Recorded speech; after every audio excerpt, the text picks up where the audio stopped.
நான் அந்த சீதா பிராட்டி இருப்பதனால தான் ராமனுக்கு இத்தனை பலம். நாம் ஏதாவது ஒரு மாயையை பண்ணி அவனுடைய மனைவியை அபகரித்து விட்டால் அந்த சோகத்திலேயே அவன் வாடி விடுவான்.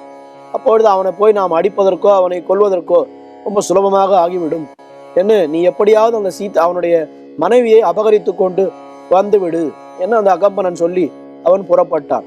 அவளை எப்படி அபகரிப்பது என்று பார்த்தால் இதற்கெல்லாம் ரொம்ப வல்லவன், மாயைகளை எல்லாம் செய்வதற்கு வல்லவன் அவன் மாரீச்சன். அவனிடத்திலே போய் மாரி சீதா பிராட்டியை அபகரிக்க வேண்டும் என்று மாரீச்சன் சொல்லிவிட்டான். நான் ஏற்கனவே ஒரு முறை நான் ராமனிடத்துல அடி வாங்கியிருக்கேன். ஒரு முறை இல்லை, 2 முறை நான் அடி வாங்கி விட்டேன் ராமனிடத்துல. முதல்ல சின்ன வயசுல விஸ்வாமித்திரர் யாகம் பண்ணார் பெரிய காட்டுல. அங்கே போய் நானும் சுபாகவும் எல்லாம் போனோம்.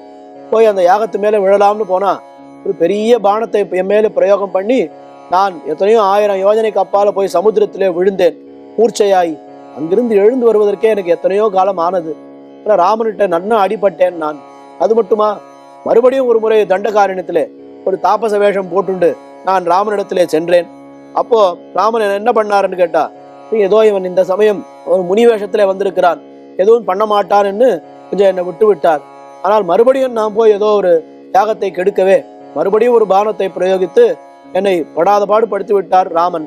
அவரிடத்துல போய் என்ன போக சொல்கிறாயே, எனக்கு ராமன் என்கிற பேரை கேட்டாலே பயம் என்று பலவாறாக அவன் சொல்லுகிறான் மாரீச்சன். ரொம்ப அழகான சில வார்த்தைகள் எல்லாம் மாரீச்சன் வாயிலே வருகிறது. அவன் சொன்னான், ராமோ விக்கிரகவான் தர்மஹ சாதுகு சத்திய பராக்கிரமஹா. ராமன் எப்பவுமே தர்மத்தின் வழிபடிதான் நடப்பவர், அந்த வழி தவற மாட்டார்.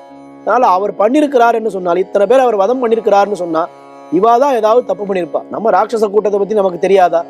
யாரையுமே அவன் நிம்மதியா இருக்க விட மாட்டா. பார், சூர்பனகை கல்யாணம் பண்ணிக்கோன்னு கேட்டதுனால தான் அவன் காது மூக்கு அறுத்தான். இந்த ராட்சசர்கள் எல்லாம் ரிஷிகளுக்கு தொந்தரவு பண்ணுவதனாலே ராமனிடத்திலே வீண் விரோதம் பாராட்டி யுத்தத்துக்கு போனதுனால தான் அத்தனை பேரை முடிச்சாரே தவிர ராமன் அவர் சொந்தமா எந்த வம்புக்கும் போக மாட்டார். எனக்கு ராமனை பத்தி நன்னா தெரியும். ராம விக்கிரகவான் தர்மஹா சாதுகு ஆனால் சத்திய பராக்கிரமஹா என்று மாரீச்சன் இங்கே சொல்லுகிறான். அவனுடைய மேலே சொல்லக்கூடிய வார்த்தைகள் எல்லாம் வேடிக்கையான வார்த்தைகள். என்ன சொல்கிறான் மாரீச்சன், ராமனுடைய பேர் என் காதுல விழுந்தாலே எனக்கு உயிர் பயம் ஏற்படுகிறது என்று ரகாராதினி நாமானி ராம திரத்தஸ்ய ராவண என்று ரான்ற எழுத்தை கேட்டாலே எனக்கு பயம் இருக்கு. ஆனா என்ன போய் நீ ராமனிடத்திலே போக சொல்கிறாயே, அவரிடத்திலே நான் என்ன பண்ணுவேன், நான் போய் என்ன பண்ண முடியும் என்று அவன் எவ்வளவோ தடுத்து பார்க்கிறான் மாரீச்சன். ஆனால் ராவணன் அவன் காம பரவசனாய் இந்த மூர்க்கமான ஒரு முடிவை முடிவிலிருந்து பின்வாங்க மாட்டாமல் நீ போய்த்தான் ஆகணும்.